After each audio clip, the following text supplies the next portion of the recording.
नमस्कार, स्वागत है सभी दर्शकों का इंडिया पर। आपके साथ मैं हूं प्रियांशु मिश्रा। नमस्कार, मैं हूं डॉक्टर पंकज सिंह गौर। तो उत्तर प्रदेश में त्रिस्तरीय पंचायत चुनाव को लेकर प्रधानों और भावी प्रत्याशियों की धड़कनें बढ़ी हुई हैं। वजह 27 जुलाई 2026 यानी सोमवार को होने वाली अहम सुनवाई। आपको बता दें कि इलाहाबाद हाई कोर्ट में 5 याचिकाओं पर अहम सुनवाई होनी है और सुनवाई से पहले भावी प्रत्याशियों को ये उम्मीद है कि कहीं न कहीं इलाहाबाद हाई कोर्ट से कोई बड़ा आदेश आ सकता है, तारीखें घोषित हो सकती हैं। तो सीधे चलते हैं इंडिया के editor in chief doctor Pankaj Singh Gaur ji के पास। सर, सबसे बड़ी बात जो पंचायत चुनाव को लेकर सरगर्मियां हैं लगातार तेज होती जा रही। जैसे जैसे हाई कोर्ट के में सुनवाई की तारीख नजदीक आ रही है, धड़कनें बढ़ती जा रही। एक दिन बचा सर, 27 जुलाई को महत्वपूर्ण सुनवाई होनी है। सुनवाई में सर क्या कुछ रहने वाला है? क्योंकि पिछली अगर सुनवाई देखें सर 20 जुलाई को, तो इलाहाबाद हाई कोर्ट काफी सख्त नजर आया था, राज्य सरकार पर भी, ओबीसी आयोग पर भी। तो सर सुनवाई में क्या कुछ रहने वाला है? क्या कुछ जो है उम्मीदें लगाई जा रही? और सबसे बड़ी बात, एक सर जो हलफनामा दाखिल किया गया था राज्य सरकार की ओर से, जिस पर हाई कोर्ट ने फटकार भी लगाई थी, उसमें क्या लिखा गया था सर? बिल्कुल प्रियांशु, आपको बता दें कि उत्तर प्रदेश में अब सभी को इस बात का इंतजार है कि हाई कोर्ट से क्या आदेश आएगा। क्योंकि लगातार सुनवाइयां हो रही हैं, डेट पर डेट आप देख रहे होंगे लगती जा रही हैं और याचिकाएं और जनहित याचिकाओं की बाढ़ सी आ गई है। तो आप देख रहे हैं कि जो 27 जुलाई को सुनवाई होनी है, उसके लिए आपको बता दें कि 27 जुलाई की जो सुनवाई की जानी है उसमें 5 याचिकाओं पर सुनवाई होनी है। पहले जो याचिगण हैं उनको जान लें। अधिवक्ता इम्तियाज हुसैन, जिन्होंने सबसे पहले शायद रिट याचिका इलाहाबाद हाई कोर्ट में दाखिल की थी। दशरथ यादव, हेमचंद, अनिल कुमार और अकबर अंसारी, ये 5 याचिकाएं हैं। सबको एक में मर्ज करते हुए इलाहाबाद हाई कोर्ट की डबल बेंच सुनवाई कर रही है। न्यायमूर्ति इसमें जो अजीत कुमार और न्यायमूर्ति गरिमा प्रसाद की बेंच ये सुनवाई कर रही है। और इस सुनवाई में 27 तारीख फिर से यानी 27 जुलाई की तिथि मुकर्रर की गई है। दोपहर 2 बजे सुनवाई होगी। लेकिन सबसे बड़ी बात यह है, चूँकि जिस तरीके से राज्य सरकार हमेशा से एक ढाल का इस्तेमाल करती है, शुरुआत से आप सुनवाइयों पर गौर करें, कोई न कोई ढाल राज्य सरकार के लिए वो मुफीद साबित होती है। आप शुरू में जाएंगे तो सरकार पहले जब कोर्ट में मामले नहीं चल रहे थे तो सरकार की ओर से पंचायती राज मंत्री की ओर से कहा जा रहा था सारी तैयारियां पूरी हैं, चुनाव समय पर होंगे। फिर उसके बाद कहा जाने लगा कि जो है मामला कोर्ट में पहुंच गया। इसके बीच में कहा जाने लगा कि ओबीसी आयोग की कोई ज़रूरत नहीं है। उससे पहले ये कहा जाने लगा कि अभी सरकारी मशीनरी उलझी हुई है, जो लेट हो रहा था कि चुनाव लेट हो रहे हैं पंचायत के, तो कहा जा रहा था कि एसआईआर प्रक्रिया में सरकारी मशीनरी उलझी हुई है, इसलिए चुनाव नहीं हो पा रहे हैं। फिर उसके बाद ये कहा गया कि ओबीसी आयोग के गठन का कोई औचित्य नहीं है। ये पंचायती राज मंत्री ओम प्रकाश राजभर का बयान था। इसके बाद जब आपने देखा कि किस तरीके से अंतिम मतदाता सूची को लेकर के डेट पर डेट लगाई गई और 5 तिथियां मुकर्रर करने के बाद अंतिम मतदाता सूची का प्रकाशन हो पाया, तब उम्मीदें बंध गई। उम्मीदें लोगों की और तेज हो गई कि अब तो राज्य सरकार कम से कम चुनाव करा ही देगी, सारी तैयारियां हो ही गई हैं। लेकिन वो तो राज्य सरकार ठहरी, यानी उसको पता है कि उसे कब चुनाव कराना है, किन कमियों को बरकरार रख के, किन पॉइंट को दबा करके वो चुनाव जब चाहेंगे तब कराएंगे। ऐसी शायद मनसा पालते हुए, ऐसी व्यूह रचना रचते हुए अब फंस गया मामला ओबीसी आयोग के गठन को लेकर। और ओबीसी आयोग का जो गठन है, ट्रिपल टेस्ट का जो फार्मूला है, वो सुप्रीम कोर्ट के अकॉर्डिंग में ही लागू किया गया है, उसे लागू किया जाना अनिवार्य है। इस वजह से ओबीसी आयोग का सरकार ने गठन ही नहीं किया। गठन तब किया जब बहुत देर हो चुकी थी, यानी फिर कैबिनेट की बैठक में उस पर मोहर लगती है, योगी सरकार मोहर लगाती है और 5 सदस्यीय ओबीसी आयोग का गठन होता है, जिसका चेयरमैन आप सब जानते हैं कि रिटायर्ड न्यायमूर्ति रामोतार सिंह उसके चेयरमैन, और इसके अलावा 2 जो है अपर जिला जज वो भी सेवानिवृत्त और 2 आईएएस वो भी सेवानिवृत्त हैं, वो उसके सदस्य हैं। अब 6 माह के लिए इस आयोग का गठन होता है। तो पहले हमने आपको बताया जो देर का कारण था कि मतदाता सूची का अंतिम प्रकाशन न होना। अब कहां मामला अटक गया है? अब जो सुनवाइयां हो रही हैं, ओबीसी आयोग का जो गठन हुआ है, जिसे अपनी रिपोर्ट देना है, उसके बाद आरक्षण का फार्मूला लागू हो पाएगा।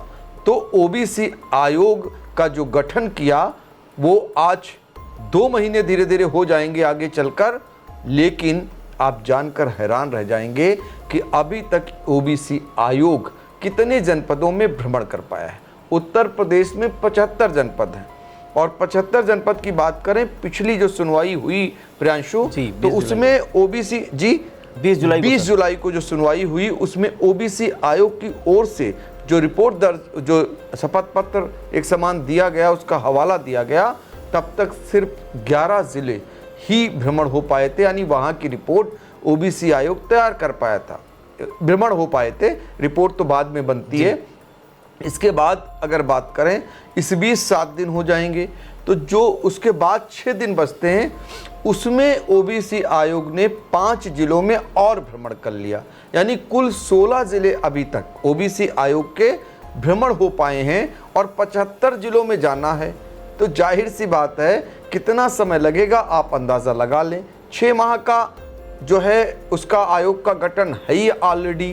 तो अभी जो है, अगर कोर्ट की ओर से कोई सख्ती बेहद नहीं दिखाई गई, तो निश्चित तौर पर अब सरकार के पास ओबीसी आयोग का जो गठन हुआ वो एक ढाल है कि उसकी अभी रिपोर्ट आनी बाकी है, यानी आरक्षण प्रक्रिया अभी लागू नहीं हो पाई है। इस वजह से चुनाव उत्तर प्रदेश में नहीं हो पाएंगे।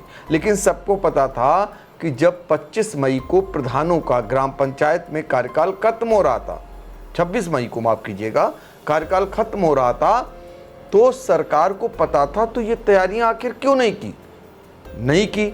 और दूसरी तरफ प्रशासक अलग से नियुक्त कर दिए गए, प्रधानों को भी प्रशासक बना दिया गया, ब्लॉक प्रमुखों को भी प्रशासक बना दिया गया, और जिला पंचायत अध्यक्षों को भी प्रशासक बना दिया गया। तो ऐसे में जो आपको बता दें, जो सुनवाई हुई और उससे पहले सुनवाई में जो शपथ पत्र गए कोर्ट में, यानी हाई कोर्ट में, वहाँ नाराज़गी भी न्यायमूर्ति की ओर से जताई गई बेहद। लेकिन जो प्रमुख सचिव पंचायती राज, उनकी ओर से जो शपथ पत्र पहुँचे, वो अगर आपको बता दें तो हवाला, यानी जो मैंने आपको बताया जी, वही दिया गया। ये इसमें उल्लेख है 7वें पॉइंट पर कि उच्च न्यायालय द्वारा के कृष्णमूर्ति बनाम भारत संघ, विकास किशन राव गवली एवं सुरेश महाजन के मामलों में दिए गए निर्णयों के अनुसार अन्य पिछड़ा वर्ग ओबीसी के आरक्षण हेतु ट्रिपल टेस्ट की प्रक्रिया पूरी करना अनिवार्य किया गया है। ये उस शपथ पत्र में कहा गया। आगे जो 8वें नंबर पर उल्लेख किया गया है कि न्यायिक आदेशों के अनुपालन में राज्य सरकार की अधिसूचना दिनांक 18 मई 2026 द्वारा उत्तर प्रदेश राज्य स्थानीय निकाय समर्पित पिछड़ा वर्ग आयोग का गठन किया गया तथा 20 मई 2026 द्वारा इसके अध्यक्ष एवं सदस्यों का मनोनयन किया गया और आयोग का कार्यकाल 6 माह का तय किया गया है। ये उल्लेख करते हुए आगे जो लिखा गया है वो भी आपको बताते हैं 9 नंबर पर कि समर्पित पिछड़ा वर्ग आयोग ने 26 मई 2026 से कार्य करना प्रारंभ कर दिया। हम बात कर रहे हैं जुलाई की, 26 जुलाई बीत चुकी है, तब हम आपसे बातचीत यानी बीत जाएगी, 1 माह हो चुका है। आयोग के पत्र 8 जून 2026 के अनुपालन में प्रमुख सचिव पंचायती राज द्वारा 9 जून 2026 को सभी जिलाधिकारियों को निर्धारित प्रारूप उसका भी उल्लेख किया गया पर जानकारी आयोग को भेजने के निर्देश दिए गए हैं। साथ ही यह भी कहा गया है कि आयोग ने विभिन्न जनपदों का विस्तृत दौरा कर आंकड़े जुटाए हैं। इसमें मेरठ है, हापुड़ है, बागपत है, सीतापुर है, बाराबंकी है, हरदोई है, रायबरेली है, अमेठी है, अयोध्या है, अंबेडकर नगर है, सुल्तानपुर है। ये दौरे 16 जुलाई तक कर चुका है आयोग। इसके बाद आयोग का जो भ्रमण कार्यक्रम वो भी हो चुका है, वो भी बताते हैं कि 21 जुलाई से 26 जुलाई तक। आप सोचिएगा 21 जुलाई से 26 जुलाई तक आयोग कहाँ कहाँ गया? संभल, अमरोहा, मुरादाबाद, रामपुर एवं बिजनौर, ये इन जिलों में भी जो है आंकड़ों का अध्ययन किया है और पिछड़े वर्गों के प्रतिनिधित्व को लेकर के सारी जानकारी जुटाई गई है। तो अभी सिर्फ 16 जनपद कर पाया है आयोग। ऐसे में अंदाज़ा लगा लीजिए 75 जनपद हैं। इसमें कहा गया है कि सीटों के आरक्षण का अंतिम निर्धारण आयोग द्वारा सौंपी जाने वाली रिपोर्ट सिफारिशों के आधार पर ही किया जाएगा।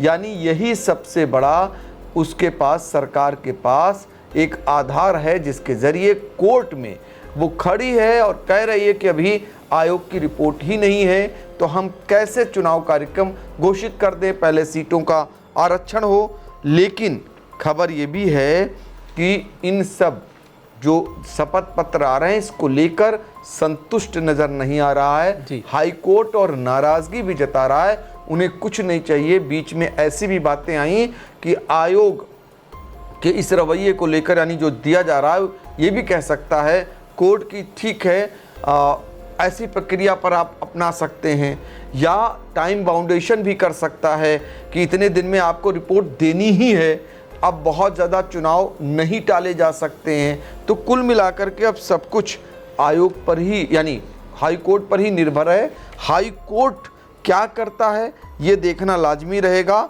फिलहाल आपको बता दें, शुरुआत में हमने आपको बताया था कि मतदाता सूची तैयार करने, निर्देशन, नियंत्रण एवं चुनाव संचालन का सर्वाधिकार राज्य निर्वाचन आयोग में निहित होता है। तो आयोग तैयार है, आयोग को सिर्फ पूरी प्रक्रिया, अगर सरकार कहेगी हम तैयार हैं तो वो अपना चुनावी कार्यक्रम घोषित करेगी। अगर इसी तरीके से कार्यक्रम चला तो ये भी प्रियांशु तय है कि ये चुनाव विधानसभा चुनाव के बाद जा सकते हैं, क्योंकि अभी जब ये देगा आयोग अपनी रिपोर्ट, तब तक ये साल बीत चुका होगा, और उसके बाद जब साल बीत चुका होगा तो उसके बाद चुनाव कार्यक्रम घोषित करेगा निर्वाचन आयोग, तो उसको भी समय लगता है। तो ऐसे में बहुत सारी संभावनाएं ये भी हैं। इन्हीं संभावनाओं को लेकर और उम्मीदों को लेकर, पर उम्मीदें अभी कम नहीं हुई। जो लोग कोर्ट में जा रहे हैं उन्हें उम्मीद दिख रही है, क्योंकि आपने देखा राजस्थान में आदेश आ गया, टाइम बाउंडेशन हो गया कि आपको इतने समय में चुनाव कराना ही है। राजस्थान की भाजपा सरकार टालती रही अभी तक, लेकिन आखिर में जो नियम कानून कहते हैं, पंचायती राज एक्ट कहता है, उसके अनुसार हाई कोर्ट ने आदेश सख्त पारित कर दिया और राजस्थान सरकार के लिए टाइम बाउंड कर दिया। अब सबकी नज़रें इसी बात पर लगी हुई हैं कि उत्तर प्रदेश में जो है पंचायत चुनाव को लेकर हाई कोर्ट 27 जुलाई को जो सुनवाई करने जा रहा है, डबल बेंच की सुनवाई है, 5 याचिकाओं पर सुनवाई है, तो इसमें कहीं कोई महत्वपूर्ण आदेश दे सकता है, राज्य सरकार के लिए कह सकता है, या जो शपथ पत्र अधिकारी दाखिल कर रहे हैं प्रमुख सचिव पंचायती राज, उनके लिए कोई कड़े निर्देश आ सकते हैं। ऐसी संभावनाएं जताई जा रही हैं। अब क्या कुछ रहेगा ये तो समय बताएगा, लेकिन इतना ज़रूर है कि हाई कोर्ट पर अभी उम्मीदें बनी हुई हैं कि अब तो जब सरकार निर्णय नहीं कर रही तो सिर्फ और सिर्फ हाई कोर्ट से ही इस मामले में कोई राहत या उम्मीदें जो हैं लोगों की, उन पर काम हो सकता है, ऐसा लोग मान रहे हैं। और आपने देखा होगा ये भावी उम्मीदवार जो चुनाव लड़ना चाहते हैं ये प्रदर्शन भी कर चुके हैं, सरकार से गुहार भी लगा चुके हैं, राजधानी में भी अपनी आवाज़ को बुलंद कर चुके हैं, जिलों से ज्ञापन के माध्यम से अपनी आवाज़ पहुंचा चुके हैं, लेकिन इनकी कोई बात नहीं सुनी गई। दूसरी तरफ सरकार सीधे तौर पर प्रधानों के साथ, ब्लॉक प्रमुखों के साथ, जिला पंचायत अध्यक्षों के साथ खड़ी नजर आई, और यही कारण है एक तरफ उन्हें प्रशासक बनाया। इसमें भी उल्लेख किया गया है कि नीतिगत निर्णय कोई नहीं ले सकते हैं जो प्रशासक बनाए गए लोग हैं, हाँ इनको सिर्फ रोजमर्रा के कामों के लिए प्रशासक बनाया गया है।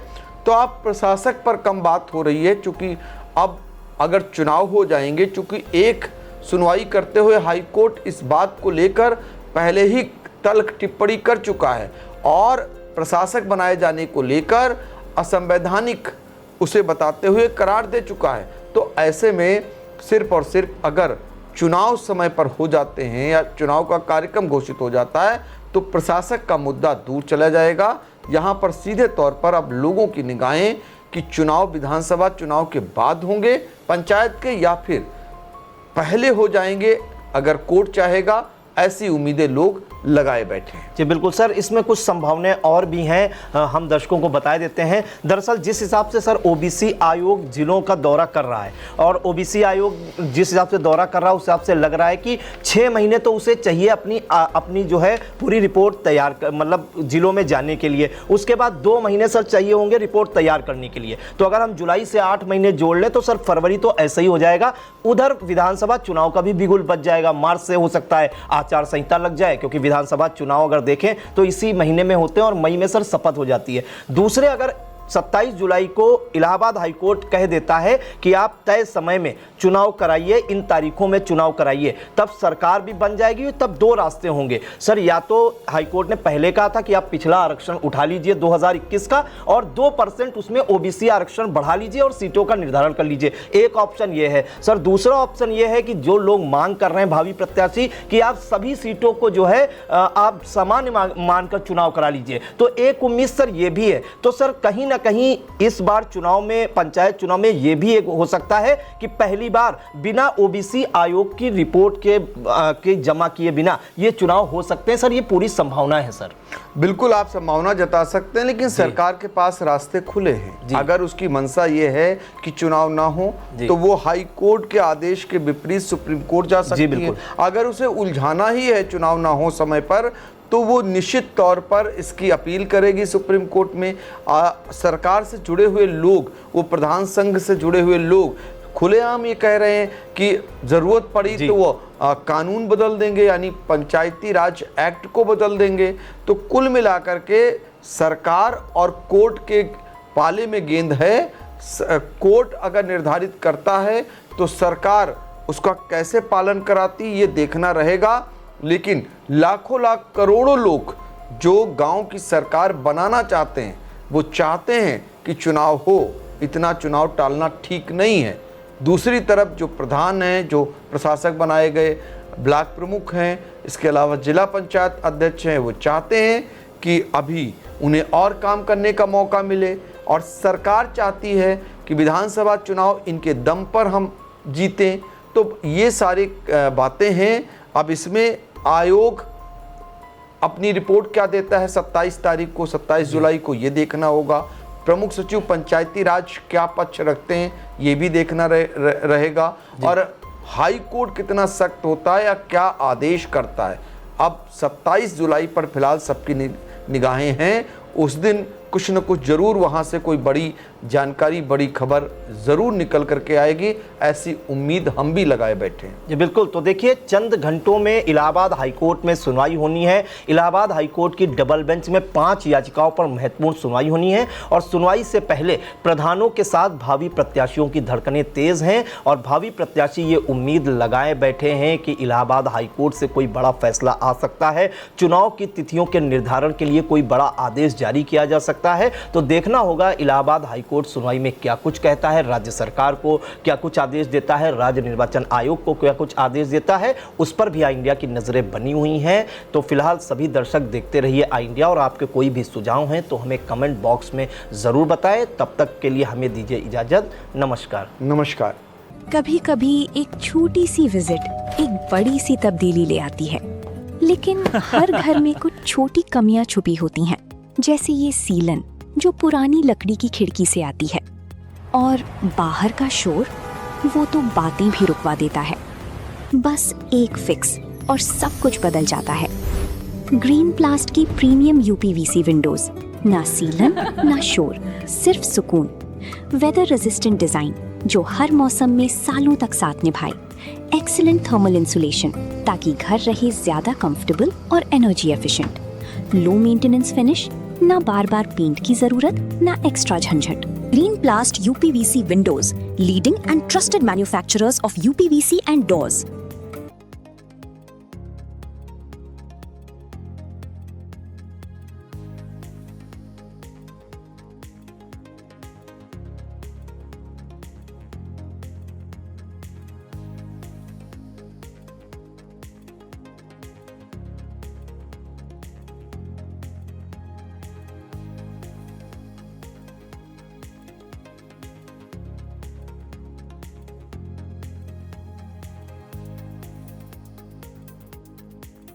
चुनावी समर में आई इंडिया का महासर्वे, विधायकों का रिपोर्ट कार्ड, जनता जनार्दन देगी नंबर, टिकट से पहले भरोसे की बाजी, 5 साल के इम्तिहान का परिणाम, काम या सिर्फ वादों का जंजाल। आप अपने विधायक को फिर देना चाहेंगे एक और मौका?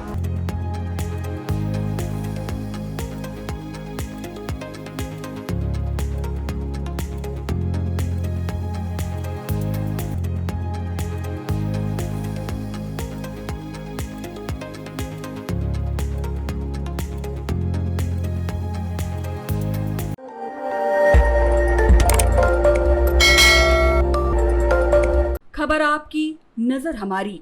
देखते रहिए आई इंडिया।